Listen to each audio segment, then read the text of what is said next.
تو آپس میں تقسیم نہ ہو, ہمیں مل کر دنیا سے مقابلہ کرنا چاہیے. اچھا, کنڈی صاحب کو انہوں نے کیا کہا, ذرا وہ سنواتے ہیں آپ کو. گورنر صاحب, آپ کے خیال میں پختونخوا پہنچنا چاہیے. میں چیف منسٹر سندھ صاحب سے ریکویسٹ کرتا ہوں اپنا جہاز گورنر صاحب کو دے دیں تاکہ گورنر صاحب پختونخوا پہنچ کے آئین اور قانون کے مطابق اپنا ذمہ داری پورا کرے. اچھا, یہ بڑی انٹرسٹنگ بات رہی. ایک تو گورنر جو کراچی میں موجود تھے کے پی کے, اور پھر ان کو بلاول صاحب نے باقاعدہ پوری اس تقریب میں مخاطب کر کے کہا کہ بھائی آپ جائیں اور آئینی ذمہ داری پوری کریں. اچھا, اب ساتھ ہی آپ کو بتائیں کہ جو نون لیگ اور پیپلز پارٹی کے اندر ایک چپکلش جاری تھی, اس میں سیز فائر تو ہو گیا تھا, بٹ اس کے باوجود سوشل میڈیا پر ہم دیکھ رہے ہیں مہم پر پیپلز پارٹی کے تحفظات جاری ہیں, اور نون لیگ سوشل میڈیا پر اب بھی پیپلز پارٹی جو ہے مہم کے حوالے سے پیپلز پارٹی کہہ رہی جی ہمارے مخالف مہم چل رہی ہے, قیادت کو آگاہ کر دیا ہے, اور یہ معاملہ اب سینٹرل ایگزیکٹو کمیٹی میں زیر غور لایا جائے گا. سوچیں, پھر بات گھوم پھر کر وہیں پر آ گئی ہے. سو پنجاب میں کہتے ہیں جی پیپلز پارٹی مخالف بیانیہ بنایا جا رہا ہے, اور پھر اس سے پہلے جو دونوں جماعتوں کے وفد ہیں ان کی ملاقات بھی ہوئی تھی اور طے ہوا تھا کہ اب ایسا نہیں ہوگا. کافی عرصے بعد بلاول صاحب نے لب کشائی کی ہے ساری صورتحال پہ, لیکن ہم ذرا بات کرتے ہیں. دو امپورٹنٹ ایشو ہیں, ایک تو یہ ایشو پیپلز پارٹی نون لیگ کا, دوسرا جو حلف برداری تقریب ہے اس حوالے سے بات کریں گے. اس وقت ہمارے ساتھ مسلم لیگ نون کے رہنما وزیر مملکت حذیفہ رحمان موجود ہیں. تھینک یو سو مچ حذیفہ ہمیں جوائن کرنے کے لیے. سب سے پہلے تو یہ بتائیے گا, ایک ٹائم تو یہ تھا جب یہ سمجھ نہیں آ رہی تھی جی کہ کیسے وفاق سے وہ تعلق بنائیں گے, وزیر اعلیٰ کیسے بن پائیں گے, اور عدالت بھی جانے کا سوچا تھا کے پی کی اپوزیشن جماعتوں نے, بٹ پی ٹی آئی چلی گئی عدالت اور وہاں سے فیصلہ بھی آ گیا. اب آج ہونے جا رہی ہے حلف برداری کی تقریب. سو اس ساری صورتحال پر نون لیگ کا کیا موقف ہے, کیونکہ اب ظاہر ہے آپ وفاق میں آپ سے لنک بنانا ہے, آپ سے کنیکشن بنانا ہے, تعلق بنانا ہے کے پی کی حکومت نے. جی بہت شکریہ. جی آپ کے سوال کے دو حصے ہیں, دونوں پہ میں روشنی ڈالنا چاہوں گا. پہلا تو یہ کہ ہمارا نقطہ نظر تھا کہ جس طریقے سے وزیر اعلیٰ کا استعفیٰ جو ہے وہ ایکسیپٹ ہوتا ہے اور اس کے بعد چیف سیکریٹری اپنے ایکسیپٹیشن جی ڈی کو کہہ کر اس کا نوٹیفیکیشن جاری کرتے ہیں, اور اس کے بعد جو ہے وہ اس سارے پروسیس کے بعد نئے وزیر اعلیٰ کے انتخاب کا شیڈول جاری ہوتا ہے. لیکن یہاں معاملہ الٹ ہوا. 11 تاریخ کو وزیر اعلیٰ نے اپنا استعفیٰ دیا, اور اس استعفے سے پہلے ہی جو سابقہ استعفیٰ تھا جس کو انہوں نے اپنے ہاتھ سے نہیں لکھا ہوا تھا, اس کی روشنی میں اسپیکر نے شیڈول جاری کر دیا. اور ہمارا نقطہ نظر تھا کہ اگر استعفیٰ ایکسیپٹ ہی نہیں ہوا تو شیڈول جاری کیسے ہو سکتا ہے. لیکن ہمارا نقطہ نظر کو پشاور ہائی کورٹ نے مسترد کیا, اور کل انہوں نے ہدایت کی کہ آج شام 4 بجے آپ جو ہے اس کا حلف لیں, لیکن یہ اپیلیبل آرڈر ہے. ایک تو ہم اس کی اپیل ضرور کریں گے, اور انشاءاللہ تعالی ہم اپیل میں جائیں گے, اور ہمیں حتب الوسع اس پوری امید ہے. آپ حلف برداری سے پہلے کریں گے, اور کیا اپیل میں موقف اپنائیں گے؟ جی صدف صاحبہ, میرا جو نقطہ نظر اس میں ہے ہماری فیڈرل گورنمنٹ کا, ایک تو مجھے آواز میری واپس آ رہی ہے, اگر اس کو کائنڈلی کہہ دیں. ٹھیک ہے, اس کو ہم ٹھیک کر لیتے ہیں, آپ کنٹینیو کیجئے. جی اچھا, جی میرا نقطہ نظر اس میں یہ ہے کہ ہم اس میں یہی پلی رکھیں گے کہ پہلی بات تو یہ کہ سب سے پہلے کانسٹیٹیوشن ہوتا ہے, کانسٹیٹیوشن کے نیچے لا بنتے ہیں اور لا کے نیچے رولز بنتے ہیں. اس لیے یہ نہیں ہو سکتا کہ آپ کہیں گے اگر کانسٹیٹیوشن خاموش ہے تو ہم خود سے کوئی فیصلہ لے لیں. رولز آف بزنس موجود ہے, اور رولز کے تحت وزیر اعلیٰ کا استعفیٰ جو ہے وہ ایکسیپٹ ہونے کے بعد اس کو باقاعدہ نوٹیفائی کیا جاتا ہے, اور اس کے بعد گورنر کی ایڈوائس پہ اسپیکر جو ہے وہ سیشن بلاتے ہیں, اور پھر الیکشن کا شیڈول جاری کیا جاتا ہے وزیر اعلیٰ کا. لیکن یہاں وہ پروسیس جو ہے وہ فالو نہیں کیا گیا, اور میں سمجھتا ہوں اسی کی روشنی میں سارا پروسیس کلعدم قرار دے دیا جائے گا.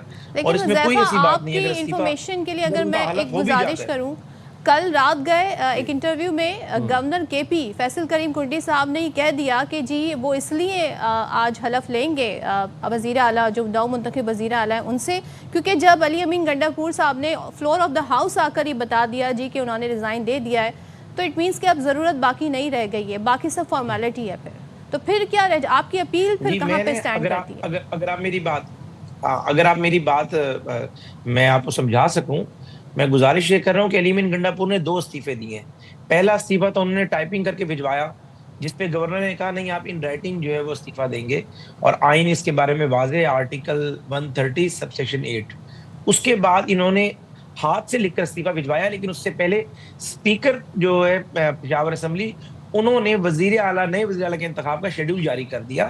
تو یہاں پر یہ تضاد موجود ہے, اگر نئے وزیر اعلیٰ کا شیڈول استعفیٰ ان کا گورنر ہاؤس کو موصول ہونے کے بعد جاری ہوتا تو ان کا یہ سٹانس بن سکتا تھا کہ چونکہ ہم استعفیٰ دے چکے ہیں اور استعفیٰ جو ہے وہ کمپلشن ہے گورنر پہ اس کو ایکسیپٹ کرے، لیکن انہوں نے اس سے پہلے ہی شیڈول جاری کر دیا، اس لیے اس گراؤنڈ کے اوپر یہ سارا پروسیس کلعدم قرار ہو جائے گا. گورنر صاحب کے علم میں یہ بات نہیں ہے، اور جو آج وہ حلف لیں گے پھر وہ بھی کیا غیر آئینی ہوگا؟ نہیں گورنر صاحب کے بالکل علم میں بات ہے، اور گورنر صاحب نے ظاہر ہے پہلے بھی یہی کہا تھا کہ 2 سگنیچر میں تضادات ہیں، لیکن یہاں پر اس وقت جوڈیشل آرڈر موجود ہے. جوڈیشل آرڈر کی روشنی میں ہم انڈر پروٹیسٹ جو ہے وہ گورنر صاحب استعفیٰ لے رہے ہیں، اور اس کو ہم اپیل کریں گے. اس کے بارے میں گورنر فیڈریشن کا نمائندہ ہوتا ہے. کل اٹارنی جنرل آفس نے پورا دفاع کیا، لیکن چیف جسٹس صاحب نے اپنا ایک نقطہ نظر رکھا ہوا تھا، ذہن بنایا ہوا تھا. میں ان کی ذات پہ بالکل تنقید نہیں کروں گا پاکستان تحریک انصاف کی طرح کہ 26ویں آئینی ترمیم کے بعد ججز مینیج ہیں اس طرح کی بات کرنی. انہوں نے ہماری بات نہیں سمجھی. ہم کوشش کریں گے کہ اس کو ڈی بی میں لے کر جائیں، ڈویژنل بینچ میں اپنی بات سمجھا سکیں. اگر وہاں نہ سمجھا سکے سپریم کورٹ کا آپشن موجود ہے. تو اس لیے یہ بات کہنا کہ جی ہم شاید جو ہے سہیل افریدی صاحب جو ہے جس طریقے سے آئے ہیں وہ اس جگہ پہ براجمان بھی ہو جائیں گے، میرے خیال سے بڑا مشکل ہوگا. اور اس الیکشن کے پروسیس کو کالعدم قرار دلوانے کے بعد دوبارہ سے نیا پروسیس ہوگا، اور اس کے بعد ریس ہے، میدان ہے، جو دوڑ سکتا ہے وہ دوڑے گا. جب آپ کے ایک فریق گورنمنٹ کا اپنا خود نمائندہ حلف لے لے گا تو پھر آپ کی جو لیگل اس وقت پوزیشن ہوگی وہ کہاں سٹینڈ کرے گی؟ تو عدالت جائیں گے آپ، ظاہر ہے آپ کا رائٹ ہے، بٹ جب اگر وہ حلف لے لیں، آرڈر ایک تو اپیلیبل آرڈر ہے. جی عرض یہ ہے کہ ایک تو یہ آرڈر اپیلیبل آرڈر ہے، لیکن اپیلیبل آرڈر پہ جب تک سٹے نہیں ہو جاتا تب تک یہ بائنڈنگ ہے کہ اسی کمپلائنس کی جائے. تو چاہے وہ گورنر ہو، چاہے وہ وزیر اعظم ہو، یا چاہے کوئی وزیر ہو، ہائی کورٹ کا ایک آرڈر ہے، اسی کمپلائنس تو ہم نے کرنی ہے. بٹ گورنر وفاق کا بھی نمائندہ ہے نا، میں جا رہے ہیں ان دا مین بائی، اور آپ وفاقی حکومت ہیں. لیکن دیکھیں نہیں میں یہی عرض کر رہا ہوں کہ میں بھی ان کی جگہ ہوتا تو میں بھی حلف لینے پہ تیار ہوتا اگر جوڈیشل آرڈر موجود ہوتا. لیکن ہم سبجیکٹ ٹو اپیل ہے تو ہم اس کی اپیل کریں گے، اور اپیل کے بعد جو اس کے نتائج آئیں گے، اگر اپیل کے اندر ہماری اپیل ایکسیپٹ ہو جاتی ہے تو پھر یہ ساری کاروائی کالعدم قرار ہو جائے گی، آٹومیٹیکلی حلف بھی ختم ہو جائے گا، اور وہ جو پورا پروسیس ہے ان کے وزیر اعلیٰ بننے کا وہ بھی ختم ہو جائے گا. اور ہمیں کبھی امید ہے کہ یہ ہوگا اور یہ سارا پروسیس انڈو ہوگا اور دوبارہ سے نئے وزیر اعلیٰ کا انتخاب ہوگا. باقی آپ نے دوسرا سوال بھی مجھ سے کیا تھا سہیل افریدی کے حوالے سے. دیکھیں جی سہیل افریدی کی ذات پہ ہمیں کوئی اختلاف نہیں ہے، کوئی ان کی شکل پہ اختلاف نہیں ہے، لیکن ہمیں ان کے سٹانس پہ اختلاف ہے. جس طریقے سے پرسوں انہوں نے اسپیچ کی اسمبلی میں، وہ ساری دنیا نے دیکھ لیا کہ کس طریقے سے انہوں نے کرسی کو ٹھوکر مارنا اور کہا میں آپریشن نہیں کرنے دوں گا. ایک تو ہر بندہ کان کھول کے سن لے، یہ میرے لیے بھی ہے، سہیل افریدی کے لیے بھی ہے. ریاست کی ایک پالیسی ہے، فیڈرل گورنمنٹ نے فیصلہ کیا ہے کہ جو 80,000 دہشت گرد آ کر کے پی کے میں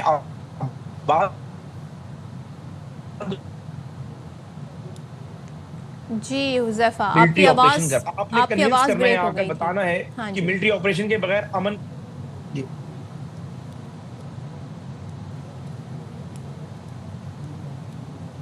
جی حذیفہ آپ کو ریکنیکٹ کرتے ہیں. اور حذیفہ کہہ رہے تھے جی ان کو جو وہ انہوں نے سٹانس لیا ہے، یعنی کہ جو سہیل آفریدی ہیں پاکستان تحریک انصاف کے جو سی ایم بننے جا رہے ہیں، آج حلف لیں گے، ان کے سٹانس میں انہیں اعتراض ہے کہ جو وہ ایک سوچ رکھتے ہیں، اور جو آ کر انہوں نے اپنا ایک پالیسی اسٹیٹمنٹ دیا اس دن ووٹ حاصل کرنے کے بعد، اس حوالے سے حذیفہ بات کر رہے تھے. باقی حذیفہ کا یہ کہنا جی کہ اب حلف بھی لے لیں، گورنر اگر حلف بھی لینے باوجود اس کے گورنر جی وفاق کا نمائندہ ہوتا ہے، اور انہوں نے خود رضامندی ظاہر کر دی ہے کہ جب عدالت کا فیصلہ آ گیا ہے تو پھر ہم اس پہ حلف لیں گے. حذیفہ آپ کنٹینیو کرنا چاہیں گے؟ جی آپ کہہ رہے تھے ان کے پالیسی بیان سے متعلق.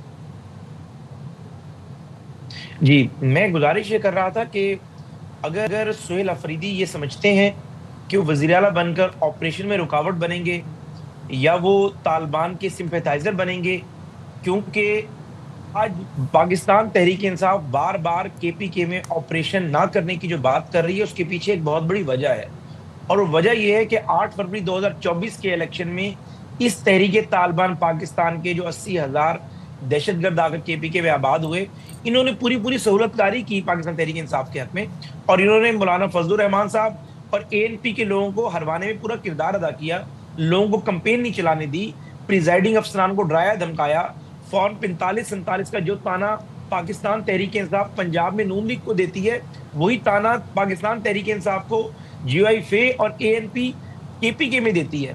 اور وجہ یہ ہے کہ یہ 80,000 لوگ جو ہے جو آ کر کے پی کے میں افغانستان سے آباد ہوئے آج دہشت گردی کر رہے ہیں, انہوں نے پوری سہولت کاری کی ہے. اس لیے پاکستان تحریک انصافی سے مجبوری ہے کہ وہ بار بار یہ بات کہے کہ ہم آپریشن کی مخالفت کر رہے ہیں, کیونکہ ظاہر ہے جو انہوں نے ایک ریوارڈ دیا تھا 8 فروری 2024 کو اسی ٹی ٹی پی سے, آج اس کو لوٹانے کا ٹائم ہے اور لوٹانے کی کوشش کر رہے ہیں. لیکن ریاست کی پالیسی اس میں بالکل واضح ہے, چونکہ یہ 80,000 لوگ آپریشن راہ راست راہ نجات کے بعد کچھ بھاگ گئے تھے, کچھ جہنم واصل ہوئے تھے, آج یہ لوگ پھر کے پی کے میں آ گئے ہیں, وہاں کا لا اینڈ آرڈر انہوں نے تباہ کر دیا ہے, تھانوں پہ قبضہ کر لیتے ہیں. علی امین گنڈا پور ڈیرہ اسماعیل خان سے وزیر اعلیٰ تھے, وہ مغرب کے بعد ڈیرہ اسماعیل خان کی سڑکوں میں نہیں نکل سکتے تھے, وہاں پر یہ طالبان ناکے لگا لیتے تھے. اگر آج سہیل افریدی صاحب ان طالبان کی سپورٹ کریں گے تو پھر یاد رکھیں کہ آئین کے اندر متعلقہ کلوز موجود ہے, اور سہیل افریدی صاحب ایک گریڈ 18 کے سیکشن افسر کے ایک نوٹیفیکیشن کی مار ہے, اس لیے ایسی باتیں نہ کریں کہ میں آپریشن نہیں ہونے دوں گا یا میں وفاق کی پالیسی کے خلاف جاؤں گا. ٹھیک ہے, آپ کا پوائنٹ آ گیا, بہت شکریہ حذیفہ. حذیفہ جی, اب ارادہ رکھتی ہے حکومت جناب کے ایک بار پھر سے اپیل میں جائے گی وزیر اعلیٰ کے پی کے ایشو کو لے کے. جائیں گے چھوٹی سی بریک پہ, حاضر ہوں گے بریک کے بعد. شرائط بتاس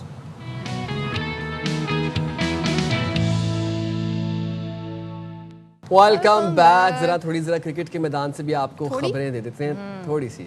لاہور ٹیسٹ انتہائی سنسنی خیز مرحلے میں جناب داخل ہو چکا ہے, اور آج میچ کو چوتھا اور یقیناً آخری دن ثابت ہوگا. پاکستان کو میچ جیتنے کے لیے 8 وکٹیں, جنوبی افریقہ کو جیت کے لیے مزید 226 رنز کی ضرورت ہے, اور میچ کے تیسرے دن شاہینوں نے جنوبی افریقہ کو 269 رنز پر ڈھیر کر دیا. نعمان علی نے 6 اور ساجد خان نے 3 شکار کیے.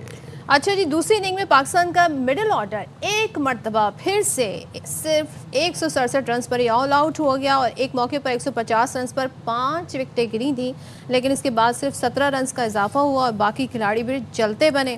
تو جناب یہ صورتحال ہے. آج ذرا بات کر لیتے ہیں, شاہد ہاشمی نمائندہ خصوصی سے ہمارے ساتھ ہیں. شاہد صاحب, آج فیصلہ کن دن ہو سکتا ہے, لیکن ایک بار پھر سے ہم نے دیکھا کہ صورتحال یہ بن گئی ہے. اب کس طرف جاتا ہوا دکھ رہا ہے آپ کو معاملہ؟ دیکھیں, پاکستان کی ٹیم فیوریٹ ہے, اس لیے کہ اس پچ پہ بیٹنگ کرنا مشکل ہے, اسپن ہو رہی ہے. نعمان علی بڑے زبردست فارم میں, ساجد خان بڑے زبردست فارم میں. پہلی اننگز میں انہوں نے وہ صرف 3 ہی وکٹیں لی تھی, لیکن ظاہر متمنی ہوں گے کہ انہیں زیادہ وکٹیں ملے نعمان علی سے. دونوں کا بڑا اچھا پلیئر ہے, اور جنوبی افریقہ کو اتنا ایکسپیرینس نہیں ہے اس طرح کی پچوں پر کھیلنے کا. پاکستان فیوریٹ ضرور ہے, لیکن جس طرح کل پاکستان نے بیٹنگ کی بہت ہی مایوس کن تھی. انہیں شاید یہ بہت بڑا فخر تھا کہ ہمیں 109 رنز کی لیڈ ملی ہے, تو ہم جیسے بھی بیٹنگ کریں گے ہم جیت جائیں گے.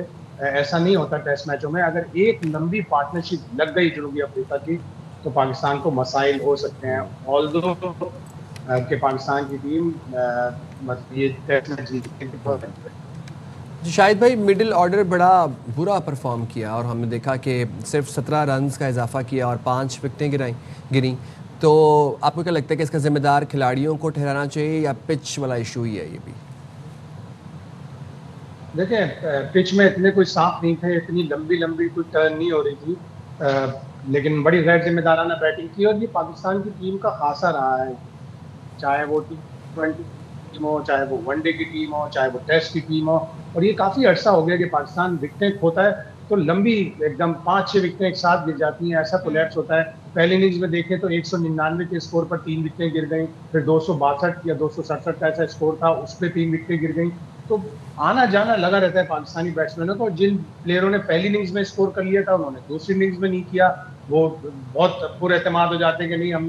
بھائی امام الحق کی بات کر رہے ہیں نا, پہلی اننگز میں انہوں نے 93 رنز بنائے, اور پھر ہم نے دیکھا جب دوسری اننگز میں انہوں نے آغاز میں ہی آگے نکل کر شاٹ مارنے لگے, پھر اسٹمپ ہو گئے. اسی طریقے سے بابر کی بھی ہم بات کریں, ہم تو انتظار ہی کر رہے ہیں کہ کب ذرا بابر جو ہیں وہ کھل کر ان کی فارم جو ہے وہ واپس آئے. بالکل ایسا ہی ہے. بابر اعظم سے لوگ بڑی امید رکھ رہے ہیں کہ وہ کسی طرح سے سینچری بناتے. کل لمبی وہ کوئی 70-80 پہ ناٹ آؤٹ ہوتے, تو آج ان کی سالگرہ کا دن ہے. آج 15 اکتوبر ہے, آج وہ 31 سال کے ہو گئے. تو لوگ یہ تمنا کر رہے تھے کہ سالگرہ والے دن وہ بیٹنگ کر رہے ہوں گے, لیکن اب وہ فیلڈنگ کر رہے ہوں گے اور کوشش کر رہے ہوں گے کہ آج پاکستان جیتے تاکہ وہ اپنی سالگرہ اچھی طرح سے منا سکیں. بابر اعظم مایوس کر رہے ہیں, اور بھی بیٹسمین ہیں جیسے امام کی آپ نے بات کی. پہلی اننگز میں اگر آپ نے